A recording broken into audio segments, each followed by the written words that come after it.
barrio called Washington Heights. The streets were made of music. I am Usnavi, and you probably never heard my name. Reports of my fame are greatly exaggerated. Morning, Usnavi. Pan caliente, café con leche. On these blocks, you can't walk 2 steps without bumping into someone's big plan. I'm making moves, I'm making deals, but guess what? What? You still ain't got no skills. Hi, we're back. This is Matt. And this is Katie, and this is Movies and Mischief with Matt-n-Katy, and we just watched In the Heights. This is a film adaptation of the Lin-Manuel Miranda. I'm pretty sure... It was a stage play. Yeah, no, but I'm pretty sure it was the Tony Award-winning stage play. That sounds right. In the Heights. It stars Anthony Ramos, Corey Hawkins, Jimmy Smits, who's never going to age, Melissa Barria, Berrera, Leslie Gray. See, this is why I wanted you to do it, because I can never pronounce names correctly. Well, I would have, but then you started talking. So it's... Dasha Polanco. Yeah. Stephanie Dasha Polanco, Beatrice. Stephanie Beatrice. Huge cast.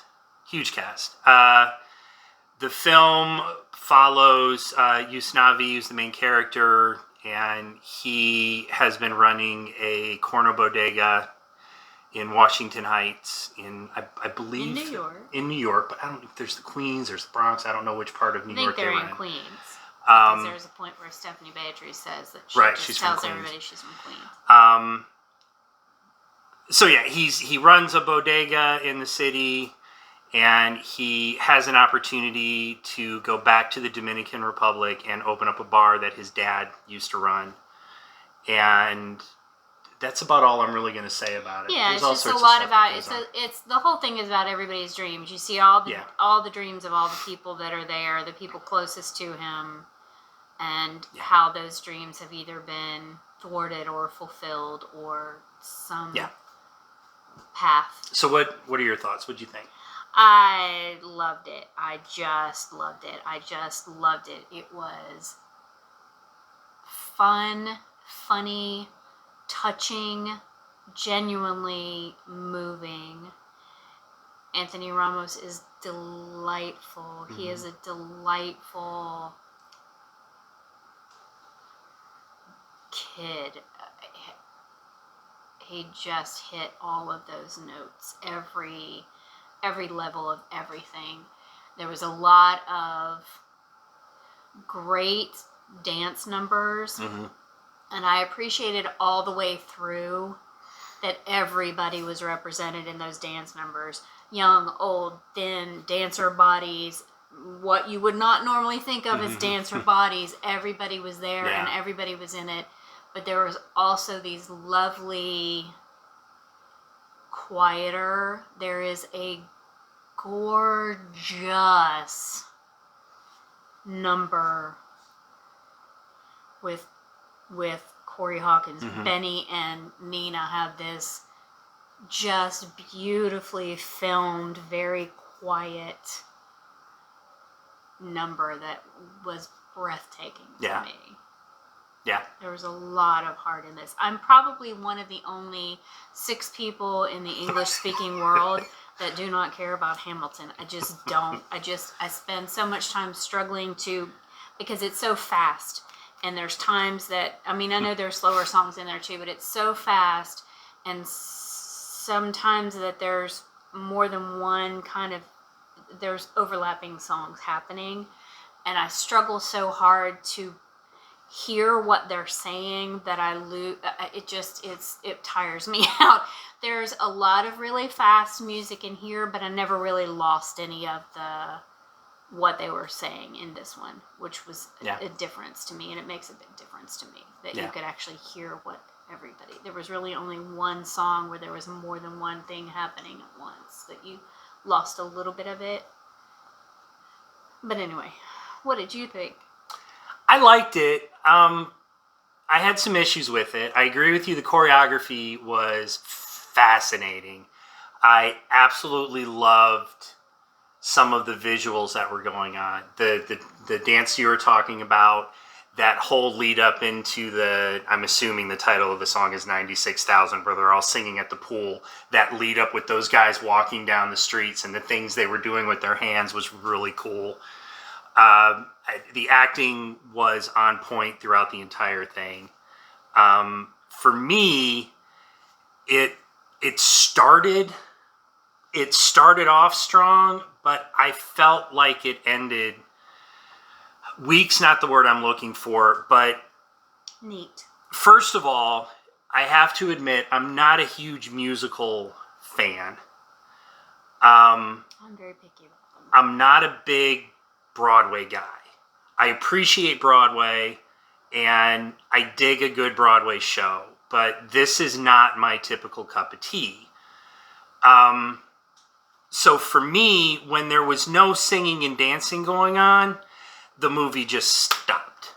I felt like it went to a slow crawl, especially towards the end. I thought that there were a few non-musical scenes where they could have cut them down a little bit.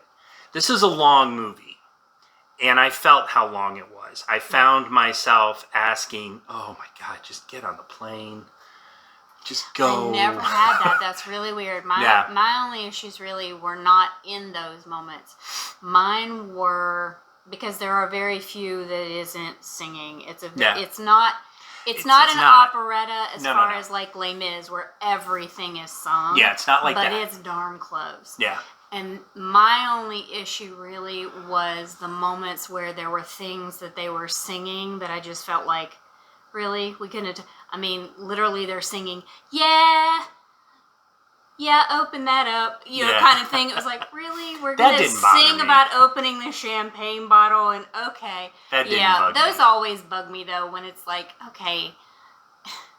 To me, it just like Can you not have rewritten part of this song where you don't just have these little filler nothing things thrown in? You couldn't have reworked this to make it...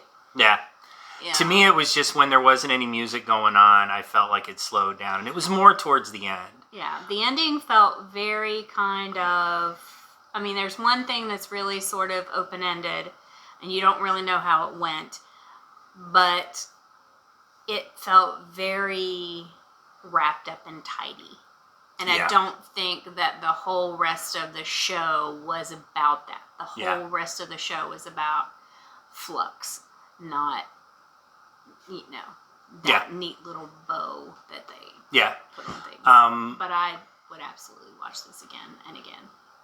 Yeah, I don't think I would. Yeah. I've seen it once. I watched Hamilton once when it was on Disney, and I'm good. I will say this. Everybody who was in this film looked like they belonged in this film. It wasn't... Sometimes when I've watched these kind of movies, these, stage to screen kind of movies, they chock them full of Broadway people. This one, and I'm not saying that any of the people in this weren't Broadway people. There was obviously some very talented dancers in there. But everybody in this film looked like they belonged in Washington Heights, which was refreshing. And it made it that much more enjoyable when everybody got up and started dancing. It wasn't like, here's the Washington Heights people. Oh, here comes a dance number. Now let's hear the chorus. Yeah, there was no Natalie Wood in the middle of Puerto Rican town. Yes.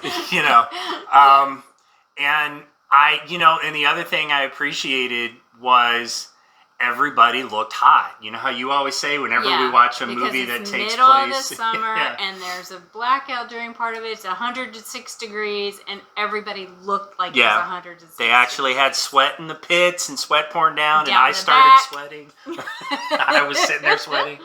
So In the Heights, I liked it. It was a good one-time view. I don't think I'd watch it again. But, Katie obviously liked it more than I did. I did like it. And I'm not a huge musical, I have a couple favorites. No, but you know them more than I do. Yeah, but that doesn't necessarily mean I enjoy them. I have, Les Mis is always going to be the top of the list. The Color Purple musical is just freaking You love that Dear Evan gorgeous. Hansen. I've heard you talk about that one a I couple haven't times. seen the whole thing though, and I like the songs that I've heard from it, you know, but I'm a My Fair Lady. But all of those classic State Fair and Carousel, I don't care about any of those. Even The King and I, there are some good things in there, but that really more. But you liked this one. You liked it in the I Heights. did like this one a lot. I Okay. did like it a lot. All right, what are your final thoughts? You got any final thoughts on this one? My final thought is kind of one that we've sort of talked about before. Keep your people close. Make sure your people know that you care about them. Be there for each other. Don't try to go through it alone. Mm-hmm. We're all in it together, or it's not worth being here. Yeah. How about you? Don't give up on your dreams. And don't get so, what's the word I'm looking for? Don't get so stuck on the dream being one way, because it might be fulfilled a different way. And I think this film That's a good one. kind of shows it. I can't think of not pigeonhole yourself, but, you know, don't look through. Don't be blind. Don't have blinders on. Yeah, don't have blinders on. Don't Don't look be through the rigid. telescope in reverse. Just keep it wide open, because your dream may come around, but it may not be exactly the path you thought it would be. So yeah, In the Heights, currently streaming on HBO Max. I believe I noticed that it's only doing that till July 11th. But this is one I would say, go see it in a theater with a good big screen, a good surround sound system. If you're ready to go back to the theater, this Yeah. is a good one to go to the theater for. Definitely a good one to see in the theaters. All right, so on that note, we're going to let you guys go. Just remember to stay positive, and we will see you guys next time. Bye.